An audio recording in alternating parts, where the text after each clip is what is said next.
Bhakti Vedanta Swami Srila Prabhupada ki. ISKCON founder Acharya Srila Prabhupada ki. BBT founder Acharya Srila Prabhupada ki.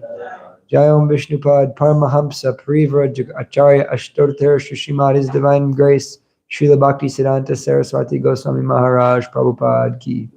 Ananta Koti Vaishnav Vrinda ki. Nama Acharya Srila Haridas Thakur ki.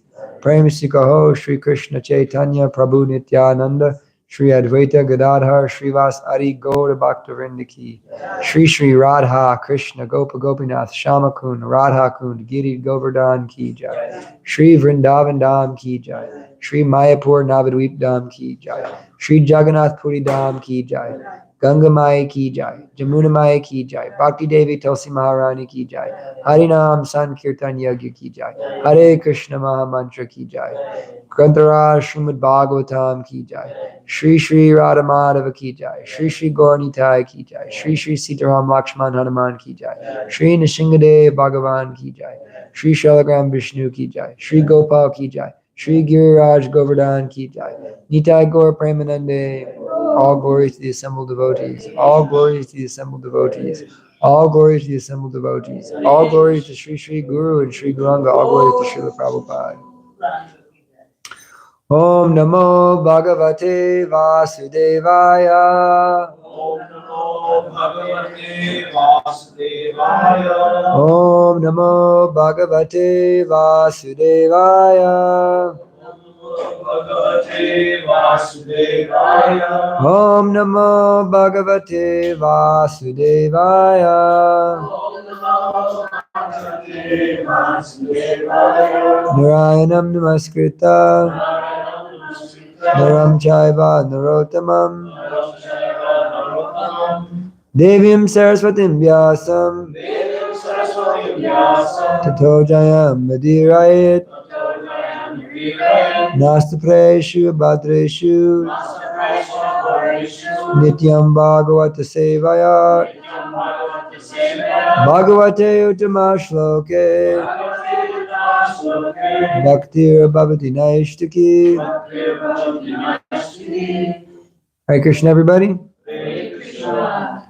Thank you all for coming to Srimad Bhagavatam class, because Srimad Bhagavatam is the essence of all knowledge and the way out of Kali Yuga. Bhagavatam says, Krishna swadamo pagate dharma jnana divisa kalu nasta drsamesa puranarko dunoditaha.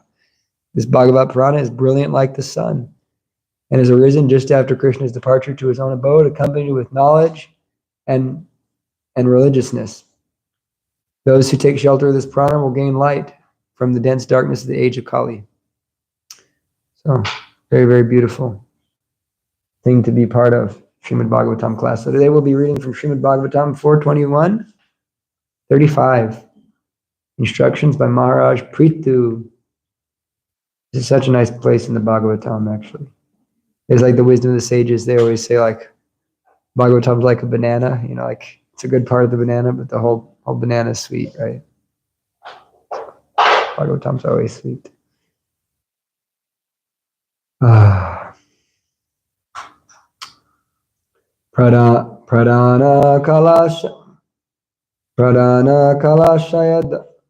Pradana kalashaya dharma sangrahe Sharira esha pratipadya chetanam Kriya phalantvena vibhur vibhavyate Yata nalo darshutat gunatmakaha Pradhana kala shaya dharma sangrahe Sharira esha pratipadya chetanam Kriya phalattvena vibhur vibhavyate Yata naludarushutad gunatmakaha Pradana kala shaya dharma sangrahe Shariraesha Pratipadya Chetanam Kriya Falatvaina Vibhur Vibhavyate Yata Nalodarushuta Gunatmaka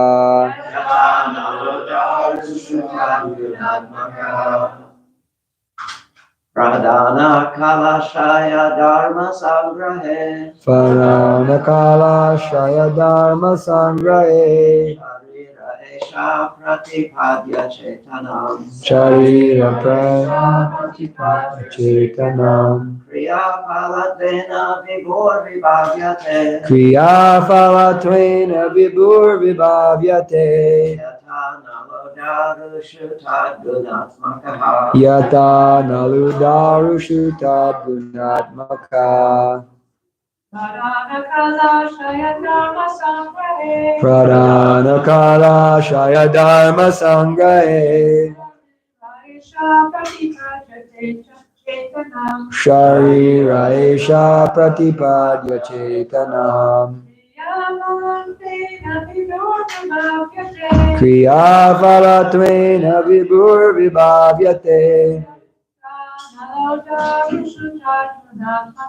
Yata Nalodarushuta Gunatmaka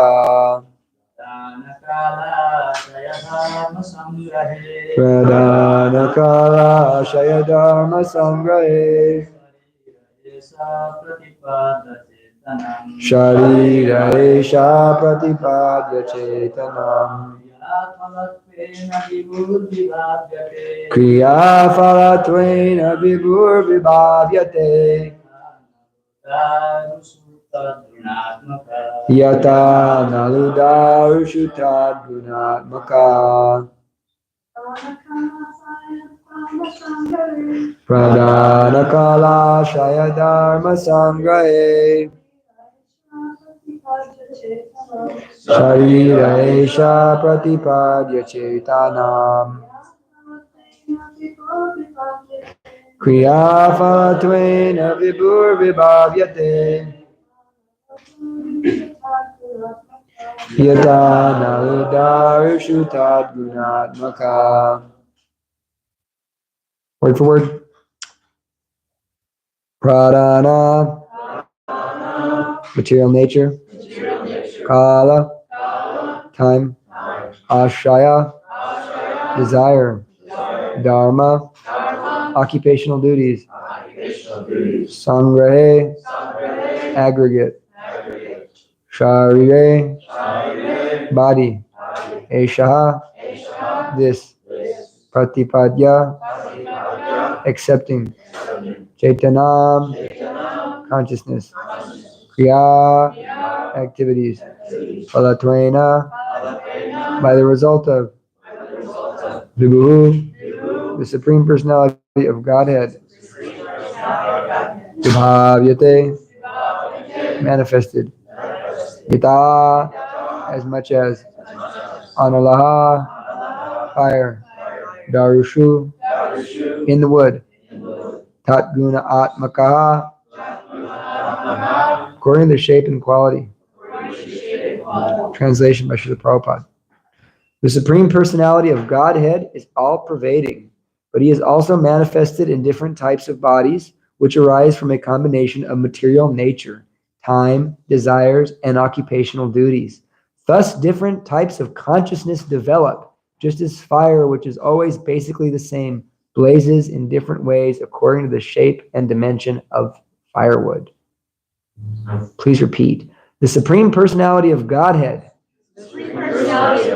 is all-pervading, but he is also manifested in different types of bodies, which arise from a combination of material nature, time, desires, and occupational duties.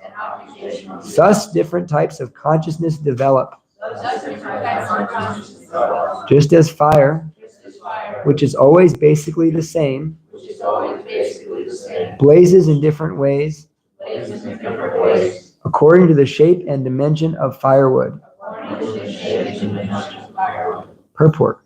The Supreme Personality of Godhead constantly lives with the individual soul as Paramatma. The individual soul has awareness in accord with his material body, which he attains by virtue of Prakriti, or material nature. The material ingredients are activated by the force of time, and thus the three modes. Anybody know what the name of that force of time is called when it activates the material nature? Shambhu, Lord Shiva. And thus the three material modes of nature are manifested. According to his association with the three modes of nature, the living entity develops a particular type of body.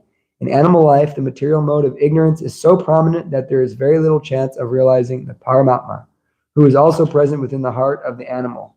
But in the human form of life, because of developed consciousness, Chaitanam, one can be transferred from ignorance and passion to goodness by the result of his activities, Kriya Phalatvaina. A human being is therefore advised to associate with spiritually advanced personalities. The Vedas, Mundaka Upanishad, give the direction, Tad Vigyanartam Sagurum Eva Bigachit. In order to reach the perfection of life or understand the real constitutional position of the living entity, one must approach the spiritual master, Gurum Eva Bigachet.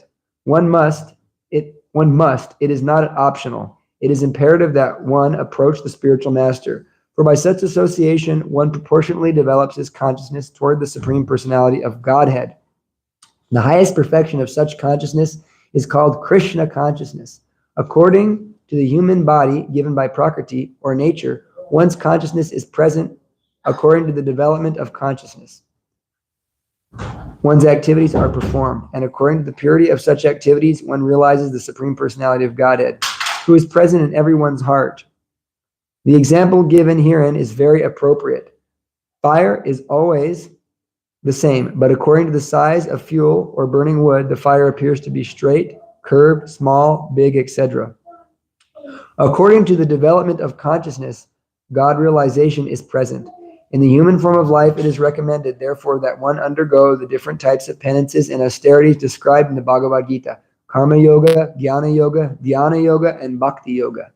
Like a staircase, yoga has different steps for reaching the topmost floor, and according to one's position upon the staircase, he is understood to be situated in Karma Yoga, Jnana Yoga, Dhyana Yoga, or Bhakti Yoga.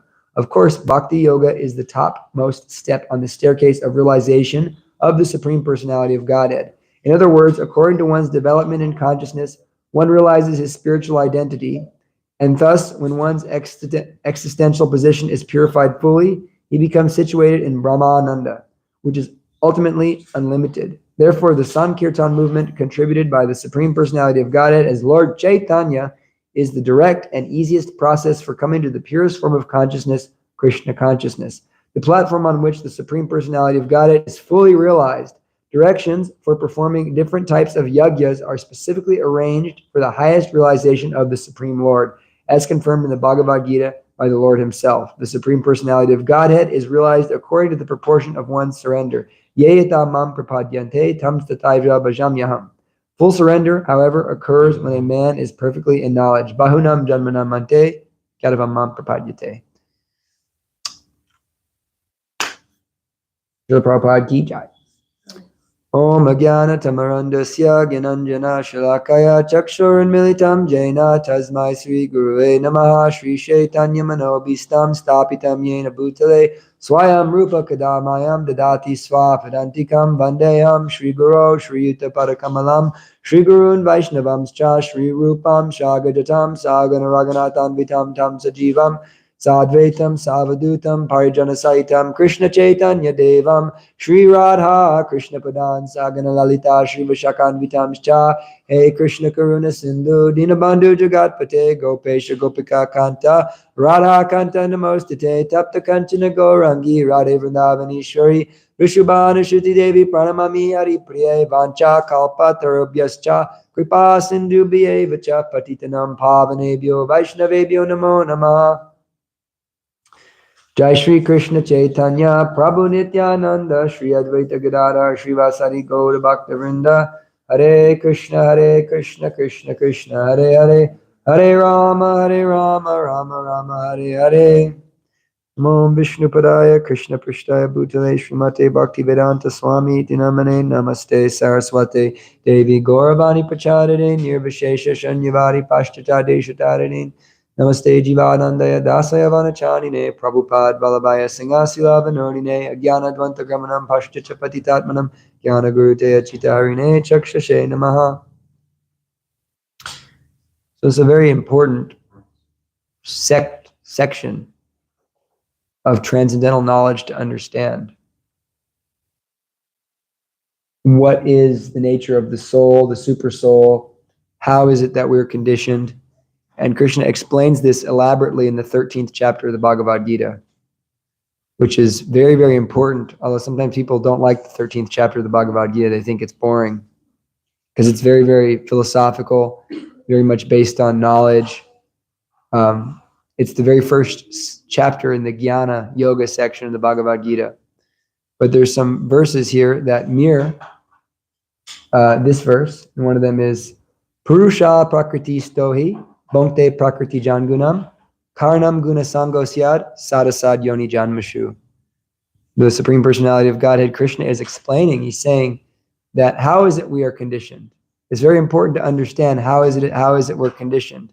Because sometimes we're wondering, why do I feel this way? Why am I not fired up? Why am I feeling lusty? Why am I feeling angry? Why am I feeling these feelings? So we have to understand why.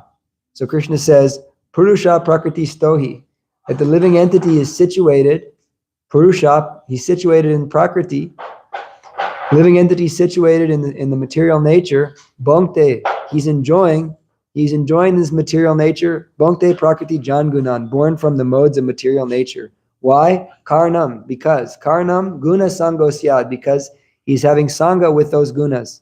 He's associating with those gunas. Therefore, Sadasad Yoni Janmashu. He takes birth in both Sad and Asad, good and evil wombs. Yoni Janmashu. He's born from good and evil wombs. So this is the nature of our conditioning, that based on the modes of material nature we're associating with, we're becoming conditioned accordingly. So we can understand full knowledge. Krishna says that only my devotees can understand this and no one else, because we understand Krishna's position. Therefore, we understand everything in its proper nature as it is. So we can understand where we're at better if we can understand how we're conditioned, because we're associating with a certain mode of material nature. So then the next question would arise, we have to understand the modes of material nature properly. What is it we're associating with? If I'm feeling lusty, angry, fiery, then I'm probably associating with the mode of passion in some way, shape, or form. If I'm feeling lazy, mad, illusioned, I'm probably associating with the mode of ignorance. If I'm feeling peaceful, tranquil, spiritual, I'm probably associating with the mode of goodness. So we have to see in our lives, where is it we're associating with these different modes of material nature? And we have to systematically annihilate those times where we're associating with the mode of passion and ignorance and cultivate the mode of goodness. And by cultivating the mode of goodness, one can come to the stage of transcendence and therefore become situated on the Brahmabhuta platform and perform actual devotional service to the Supreme Lord. So it's very important, and this is also speaking of all personality of God is all-pervading, but he is also manifested in different types of bodies, which arise from a combination of material nature. So we're seeing that the Supreme Lord, he's present in every living entity. And that's also, that was verse 22 that I just quoted of the 13th chapter. In verse 23 is Upadrasta Numantascha Bharta Bhokta Maheshvara Paramatmeti Chapyukto Deismin Purusha Paraha. That within this body, there's another transcendental enjoyer who exists as the overseer and the permitter, and he is called the super soul.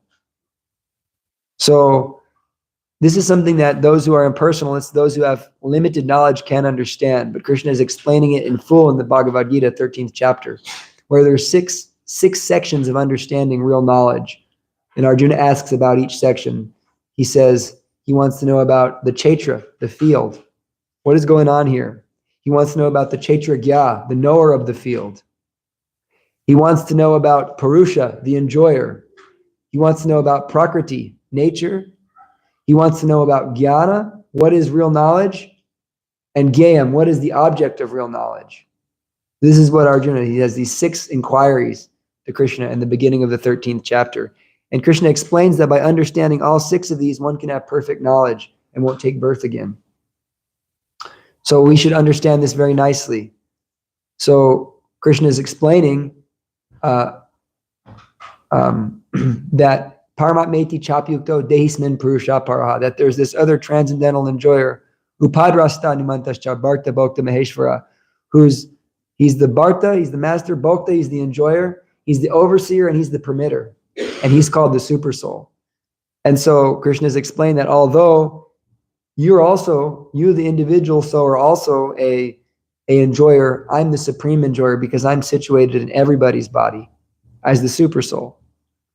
So we have to understand the super soul. And in that purport, Srila Prabhupada explains that there is, many people don't understand the difference between the soul and the super soul, but it's very important to understand the difference. Because some people think, oh, I am the super soul. But no, we're not. We're the individual soul. Prabhupada gives the example that I can understand what's going on in my mind, but I can't see what's going on in your mind most of the time. But some people can actually, but still they can't see everything. But in that way, Krishna, he's seeing everything. He actually sees everybody in every place. He knows what you're going through. And it's a good thing to understand too, because Krishna is such a wonderful person.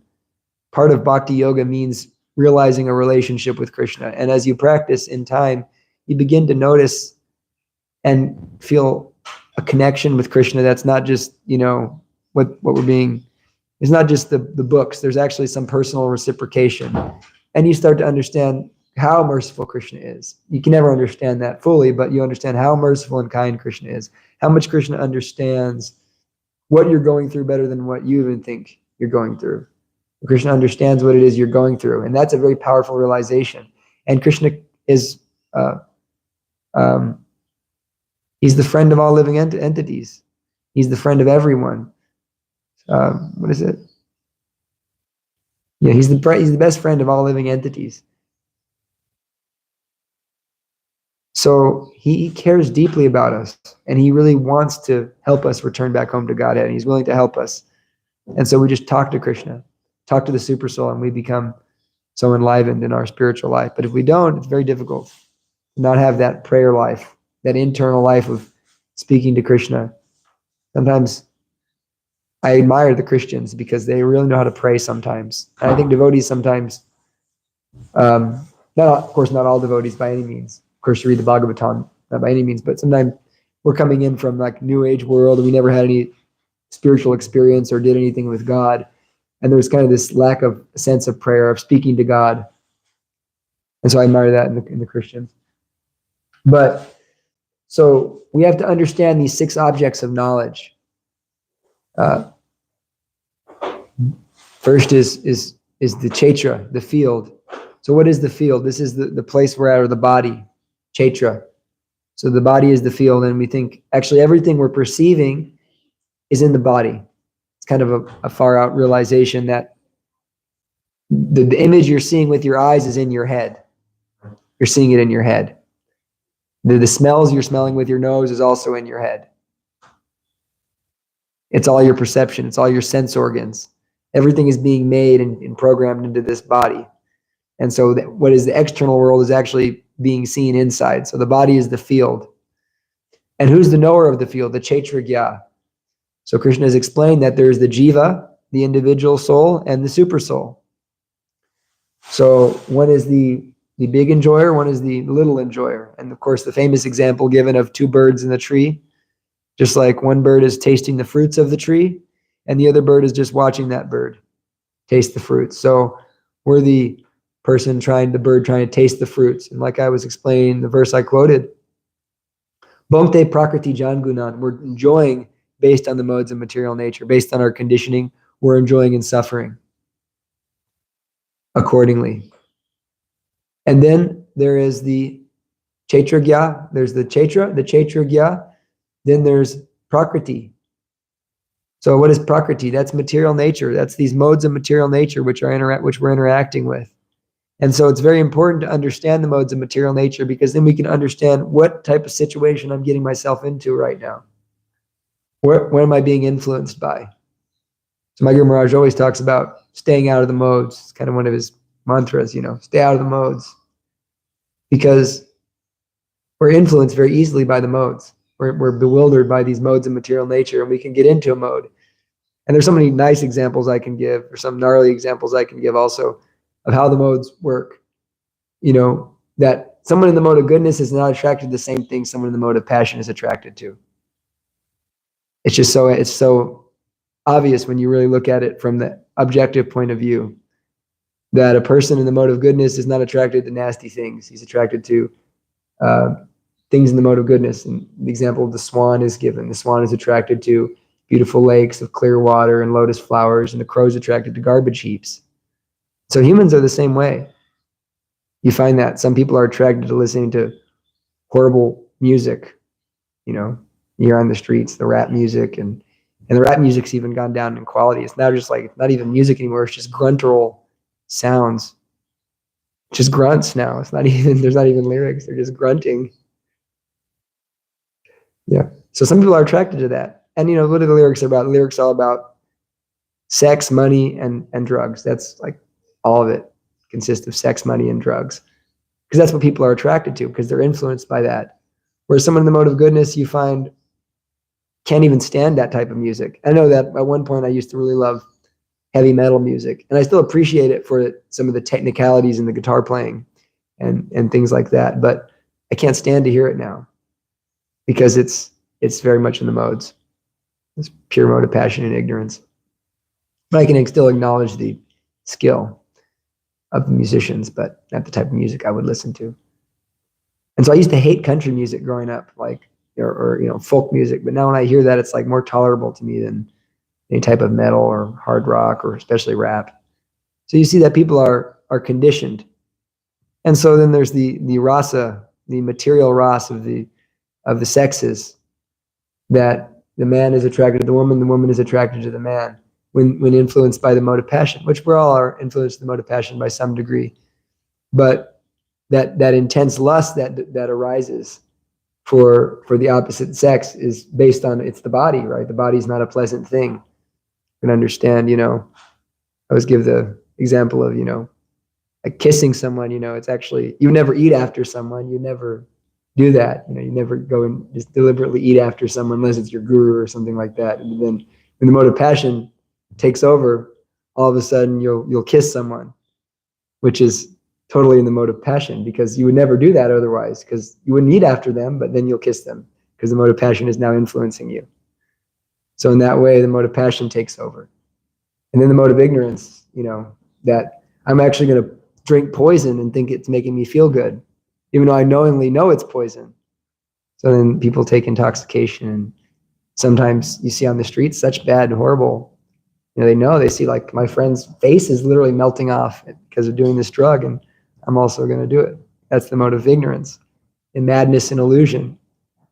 So we can understand by reading the Bhagavad Gita, especially reading the 11th canto of the Srimad Bhagavatam also, you can understand what situation is in what mode of nature.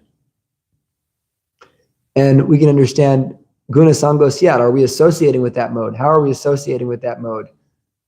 And in that way, we can remove ourselves from that association and use our intelligence, which has to be sharp, to navigate our way through this material world. So it's so important to develop intelligence, because intelligence is the part of us that says, no, like that mind says, hey, you want to do that? Intelligence says, no, don't do that. Don't smoke. Don't have illicit sex. Don't eat that right now. And that's the intelligence. So we're making decisions, Buddhi yoga, we're making decisions based on intelligence. And what is that intelligence? Intelligence means I understand I'm not this body. So we have to do what's good for us as the soul. I was just hearing Vaisheshika Prabhu say yesterday that most people never get what they want in life, because first off, they don't know what they want. And second off, they don't know what's good for them. So Vaisheshika Prabhu was explaining that if you know what you want, that's great, then you can go for it. But if you don't know what's good for you, then you might not have a good time with it. But if you know what you want and you know what's good for you, and you have a clear image of that, then it's very easy to go for it and very easy to find success, because all of your choices are now arranged in such a way that you're going to do what you want and do what's good for you. And so you're setting up your life for a good way. So it's very important to understand it in that way. So what is it? There's Chaitra, Gya, Purusha, Prakriti, and then Purusha, the enjoyer. Who's the enjoyer? Yeah, Krishna is the enjoyer, but you're also the enjoyer. This is what he said, Purusha, Prakriti, Sto. He's talking about you, not Krishna, Purusha. So we're also the enjoyer, but now we're not the supreme enjoyer. We're pretending to be enjoyers in the material world. So Krishna is the supreme enjoyer. Bhoktaram yagyatapasam sarvaloka maheshwaram suridam sarvabhutanam gyatam mam shantam richiti. Krishna is the supreme enjoyer. He's the supreme master of all planets. He's the supreme friend, the supreme controller. So Krishna is the enjoyer, but you're also the enjoyers. He's the big enjoyer, you're the little enjoyer. So Krishna is, what is it? It says, Upadrasta numantascha bhakta bhokta maheshwara. He's the enjoyer, bhokta maheshwara, and the supreme controller, but he's also Upadrasta numantascha. He's the overseer and he's the permitter. So he's overseeing everything that's going on and he's permitting it. So if you want to enjoy like a hog, Krishna says you enjoy like a hog. You want to enjoy like a cat and dog, Krishna says you can enjoy like a cat and dog. Krishna says you want to become Krishna conscious, you can become Krishna conscious. Krishna is giving us our faith. So we have to develop desire. So this whole process of bhakti yoga is about developing an intense desire to serve God. We're changing our desire. So we're chanting, we're seeing the deities, we're hearing these inspiring pastimes, and we're hearing about the pure devotees, and we're trying to develop our innate desire to serve God. And by that intensity of desire, Krishna will reciprocate with us. But to the degree we want to be a hog or dog, then we're going to have to be hogs and dogs. Bhogaishvarya prashaktanam teya parita chetasam vivasyatmika buddhi samadao navidiyate. In the minds of those who are too attached to material opulence and sense enjoyment, the resolute determination to perform devotional service to the Supreme Lord does not take place. So to the degree that we're attached to this material conceptions, false ego, the resolute determination to perform devotional service doesn't take place. So that determination to become a devotee, to become Krishna conscious is simply based on giving up attachment to these material things. And how do we give up that attachment? We have to become purified. So maybe we can't give up attachment right away. So there's a process. We have to go, maybe we have to get married. We have to go through the varnashram process. We have to do so many things. We're not just yet Raganuga Bhaktas. So there's so many things we may do. You know, for the Raga Bhakta, he doesn't have to do anything. Like Vamsidas Babaji, he would just ecstatically chant, and then he would sometimes sit in his house and stare at his deities for weeks without speaking anything. And he would just talk to his deities. He was on the platform of Raga Bhakti. But we're not on that platform by any means. So we have to follow rules and regulations and therefore purify ourselves and develop a desire. Krishna explains that it's about developing this desire to serve him. He says, just fix your mind upon me, the Supreme Personality of Godhead. But if you can't do that, follow the rules and regulations of Bhakti Yoga and develop a desire to attain me. So that's the point we're at. If we're lucky, we might not be there yet. We might be at the point of just working for Krishna, but no, follow the rules and regulations of Bhakti Yoga and develop a desire to attain me. So we're developing that desire based on the instructions of the spiritual master. So, yeah, there's, you see, Purusha, Prakriti, Chaitra, Gya, and then there's Jnana and Gyayam, knowledge and the objects of knowledge. So what is knowledge? What is knowledge? Yeah. Knowledge in the sense of the Bhagavad Gita generally means understanding I'm not this body. Understanding that I'm free from the bodily conception of life. She says that's why we say Jnani means someone who's not this body. Bahunam janmanamante jnanavam mam prapadyante. That one who's a jnana, Prabhupada quotes that verse. One who's actually jnanavan, one who's possessing knowledge, mam prapadyante. He surrenders unto Krishna. He understands himself. He has self-knowledge. There's 4 types of people who surrender unto Krishna. One of them is the jnani. And Prabhupada translates that as the wise person who's in knowledge of the absolute truth. So that means he's understanding he's not this body, therefore he's approaching the Supreme Personality of Godhead for devotional service. So then there's the objects of knowledge, Gyayam, that's what Krishna says.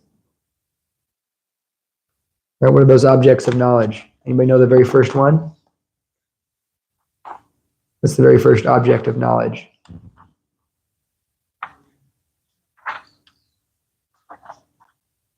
So Krishna says, humility, pridelessness, nonviolence, tolerance, simplicity, approaching a bona fide spiritual master, cleanliness, steadiness, self-control, renunciation of the objects of sense gratification, absence of false ego, the perception of the evil of birth, death, old age, and disease, detachment, freedom from entanglement with children, wife, home, and the rest, even-mindedness amid pleasant and unpleasant events, constant and unalloyed devotion to me, aspiring to live in a solitary place, detachment from the general mass of people, accepting the importance of self-realization and philosophical search for the absolute truth. All of these I declare to be knowledge, and besides this, whatever there may be, is ignorance. This is the objects of knowledge. And Srila Prabhupada says a nice statement. He says, the process of knowledge is sometimes misunderstood by less intelligent men. So this is the process of knowledge. Prabhupada uses that term in this purport quite a bit. The process of knowledge. If one accepts this process, then the possibility of approaching the absolute truth exists. This is not the interaction of the 24 elements as described before. This is actually the means of getting out of the entanglement of those elements. The embodied soul is entrapped by the body, which is a casing made of 24 elements, and the process of knowledge as described here is the means of getting out of it. So we're getting out of that bodily conception of life by the process of knowledge. And so what's the most important part of that process? Prabhupada says in this purport, what's the most important thing? Constant and unalloyed devotion to me. So having constant and unalloyed devotion to Krishna is the most important thing. But in other places in Prabhupada's purports, he says the most important thing is approaching a bona fide spiritual master. And in this purport here, Srila Prabhupada says, it is not an option. That what he says? Just something like that. He says something very nicely. It is imperative that one approach the spiritual master. One must. It is not an optional. It is imperative that one must approach the spiritual master. It is not optional. It's not optional. You have to approach a spiritual master. Okay. What does that mean? It's one thing to say I have a spiritual master. Everybody has a guru. You know, nowadays it's like cool to have a guru. It's fashionable. I have a guru. What does it actually mean? Surrender. Yeah, surrender. You have to be ready to have your consciousness totally disillusioned. Actually, Srila Bhaktisiddhanta said that no one should approach me unless they're 100% ready to be 100% disillusioned. So it's not a light thing to approach a spiritual master. We don't approach the spiritual master for a fancy name. And it's a highly misunderstood subject. Highly misunderstood. Even in our movement, it's highly misunderstood. Because some people think that, you know, the guru, Prabhupada says that so much in his books, that the guru doesn't just touch you and, you know, it's not like the Shaktipat thing that, oh, now you're enlightened. Prabhupada says that's nonsense. What is the process of approaching a spiritual master? Shravanam. Tadvidi pranipatena pariprashnena sevaya. So tadvidi means to actually inquire about, tadvidi means inquire about that which is eternal. Tadvidi. Pranipatena pariprashnena sevaya, and be of service. Be a servant of the guru. And in that way, they can impart that knowledge unto you because they've seen the truth. So if the guru just gives you beads and gives you a name, and then I'm initiated, but I didn't hear anything, I don't do any service, then that's not actual, you're not actually receiving the knowledge. And okay, so you have a Diksha guru, that's fine, but you still have to have Shiksha, whether it's from the Diksha guru or not. But if you have a Diksha guru and you're not reading Prabhupada's books, which is the ultimate Shiksha, you know, we're not really going to make very much progress at all. So it's not that the guru just, you know, waves his hand and all of a sudden you're an enlightened being and you're empowered. And I hear that sometimes. People say, oh, my guru is a Mahabhagavat. Well, let me say, what are you doing? What is your behavior like? I know many people who are initiated by the greatest Mahabhagavat, Srila Prabhupada, and, they're the first to admit that they're not Uttama Adhikaris yet. Of course, there are some Uttama Adhikaris. In fact, I know some people who are initiated by the greatest Mahabhagavat who are not following anything whatsoever. So you think that just because you met Srila Prabhupada, you met a Mahabhagavat, that's, what qualifies you for being some highly spiritual personality? It's not. It's the process of service. It's the process of taking up the service that Srila Prabhupada gave us and following Srila Prabhupada's instructions. And then we're directly in contact. And so it should be understood that actually the Diksha process is there in both the Bhagavat and the Pancharatriki margs, meaning that the one marg, one path is the path of deity worship and temple worship, and one path is the path of hearing and chanting. But the initiation for the Bhagavat marg is the process of hearing. That we're hearing Hare Krishna, Krishna Krishna, Hare Hare, Hare Rama, Rama Rama, Hare Hare. We're hearing that and we're chanting that. We're hearing it from the Guru. We're hearing why to chant it. We're hearing the Srimad Bhagavatam from the Guru. We're absorbing ourselves in hearing and chanting based on the teachings of the Parampara.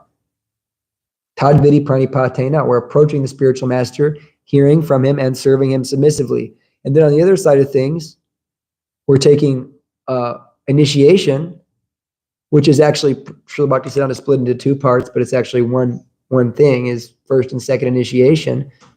You're taking your purification process of chanting, which is Bhagavat Marg, but in this case, it's on the path of the Pancharatriki Marg, and we're taking Gayatri Diksha, which is allowing us to perform deity worship, which is to purify ourselves so that we can chant properly. So that initiation process is happening on the Pancharatriki Marg, but the real, Prabhupada says, the most important thing is still the hearing and chanting. So that hearing and chanting is coming from humbly hearing and also performing service. That, okay, someone can say that the Guru, I didn't have so much association with my Guru, but if I'm inspired to take up this service, which Srila Prabhupada has laid so clearly for us, and then Srila Prabhupada's disciples are, even honing us in on that, then now I'm taking up the service of Srila Prabhupada. That's your ticket out of the material world, is your service. That's your ticket. Your service and the instructions of your Guru. Not just that you saw a great soul. A lot of people saw a great soul, but that does not mean that they get to go back to Godhead. Krishna's not so cheap. So one must approach a spiritual master with the proper mood. That's what's, Prabhupada's saying. One must approach a spiritual master. One has to approach a spiritual master with the proper mood and the proper understanding that, if Maharaj Parikshit could have just met Sukadeva Goswami and had a touch on the head and gone back to Godhead, or, Sukadeva Goswami said, your name is, so-and-so Das, bye-bye. Now you're enlightened. Well, it doesn't work that way. Actually, Maharaj Parikshit sat and heard submissively for 7 days from Sukadeva Goswami. That's initiation. That's the process of having a guru, is hearing and serving. And so if you're not enthused to take up service, if you're not enthused and feeling like Prabhupada, I read this quote by Prabhupada. Prabhupada said, if you're not jolly in spiritual life, you're dead. And so it's so important to be enthusiastic. Prabhupada said, if you're not enthusiastic, you're a dead body. And your progress is so slow, it's practically immovable, because it's like you have the opportunity to go back to Godhead. You're coming in contact with there's that verse in the Bhagavatam, 11th canto, where it says, the greatest fortune for any living entity in the material world is to come in contact with the Sankirtan movement of the Lord. It says that right in the Bhagavatam. The greatest fortune for any living entity is coming in contact with the Sankirtan movement of the Lord. It's the greatest fortune you can have. And, no enthusiasm, then Lord Chaitanya is not so pleased. That's not the mood. That's not Vivasyatmika Buddhihi. That's not, never disenthused, because I have Vivasyatmika Buddhihi. I'm always going to be enthused, because nothing's going to take my mind away, not my false ego, not my reservations. They're not taking my mind away from my mission of serving Lord Chaitanya. And if someone has that type of devotion, Krishna says, Sadareva samantavyaha, that they're always a sadhu, no matter what happens to them. They have to be enthused. They have to be enthused, but they can go back to Godhead. And we're getting the opportunity, so we need that. But utsahan, enthusiasm, nishchan daryat, patience and confidence in this process. And we need those things. And therefore, we should take up the service of Srila Prabhupada and our spiritual masters very enthusiastically and with zeal. That this is my guru. I'm going to serve, and I'm going to be, submissive, and I have the right attitude. And if you actually have the right attitude, you should be prepared to be tested. It's not so easy. It's not so cheap that you're just, you can't just get it that cheap. There's always tests. There's always temptations. There's always serious challenges that are going to come up. Because we have to work. It's a massive thing to go back to Godhead in one lifetime. And it's only possible by the mercy of the Lord, but we have to actually attract the mercy of the Lord. So Prabhupada's saying, I'll just end soon. Prabhupada's saying that you have to approach a spiritual master, and it's a must, but we have to understand that it's not just so many people have a guru, but it's not a matter of just approaching. It's a matter of actually submitting ourselves and rendering serious devotional service, intense devotional service to the Lord. And in that way, we can actually get the benefit. And, I've experienced, and I'm sure many of you have experienced, that when you really please your guru, things that you were not able to do before become all of a sudden very easy because the mercy is there. It's really magical. So any questions or comments? Mother Sundamani, I can see she's waiting, so I'm like, otherwise I'd be in the other room. I know, so she's still here, so she definitely wants to say something. There's this nice story along the lines of what you were saying, that once we, to really get the mercy of the spiritual master, then one has to imbibe his instructions and render service. So it was a Vyas Puj offering for Srila Prabhupada, and devotees were coming up and they were saying, you're Jagat Guru, you're the mercy personified of the whole world. You save the conditioned souls. Different people were coming up with these glorifications. And there's a devotee that was sitting right next to Prabhupada. And then Prabhupada, each time someone would come up, Prabhupada would say, very quietly, now you do, now you do, now you do. So Prabhupada wasn't just accepting this glorification, but he was empowering those devotees if they wanted to take it up. Okay, you travel around the world, you save the conditioned souls. You surrender, you do so many wonderful things. Like you're saying me, you also do. Yeah. Thank you. That's really, I never heard that story. That's wonderful. But that's kind of reminds me of the story of, they were saying 12 Mahajans, and Srila Prabhupada, when devotee said, you're the 13th Mahajan, and Prabhupada said, and you're the 14th. we have that option that we should feel unworthy, but we should, you can't be like, I'm too unworthy to do service. That's your ego, but be, ready to do as much as we can, as hard as we can, for as long as we can. And that mentality, you'll always find constant enthusiasm. But if you lose that mentality, then it doesn't work. And so I know that in my life, that my experience is, you have to always find that enthusiasm, find perpetual inspiration. And, like I was just talking to a few different devotees the last few days, that, we have to really read and take shelter of Srila Prabhupada's Shiksha, because then we can understand this movement better. Not that we can understand it fully, but if you really read Prabhupada's books, then it becomes a lot easier to do the whole thing, and you feel more inspired. Because Krishna says that you have to know him as the Supreme Personality of God. When you know Aham Sarvasya Prabhavo Mata Sarvabhavatate, that he's the source of everything, then you engage in his devotional service. So the more you can understand Krishna's glories by the mercy of the spiritual master, the more you can easily engage in devotional service. Okay. Thank you. Any other questions, comments, criticisms? Chandrika. She had her hand first. Then I saw you. She had her hand first. So if we're not inspired to do devotional service, does that mean that we're really just hanging around in the modes, and the only way out of it is to sort of push yourself to get more into the mode of goodness and push yourself into doing devotional service, and that way we get obviously empowered by the spiritual master and want to do more? Yeah, totally in the modes. If you're just hanging around and you're not enthused to do service, then definitely in the modes. No doubt about it. How do we get that inspiration? Well, we have to follow the spiritual master. And that means, actually we should find perpetual inspiration from that. That we can find that inspiration, that it takes determination that I'm going to keep going, There has to be that. Because sometimes we're not going to feel inspired. We still continue to go.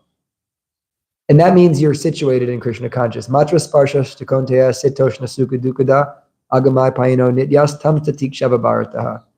That the non-permanent appearance of happiness and distress and their disappearance in due course are like the appearance and disappearance of the winter and summer seasons.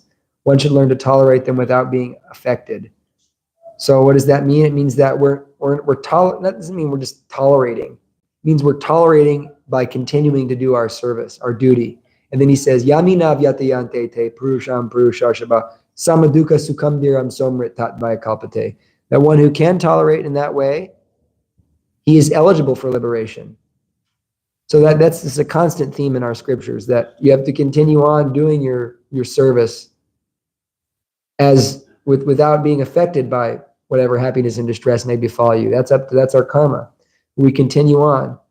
And in that way, we become eligible for liberation. And we see that devotees, great devotees do that. Kunti Maharani and Arjuna, someone has suffered so much.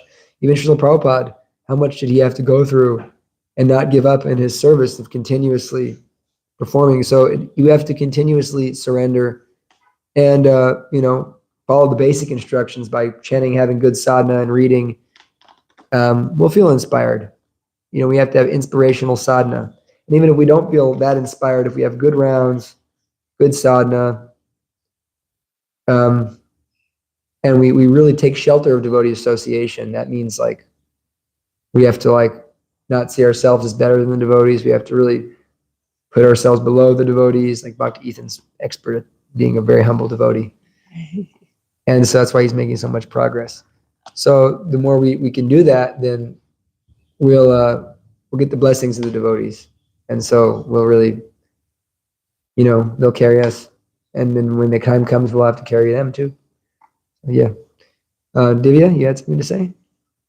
Yeah, I just wanted, and you did say it, to be inspired, I think hearing and chanting, if you're reading or you're hearing inspires you.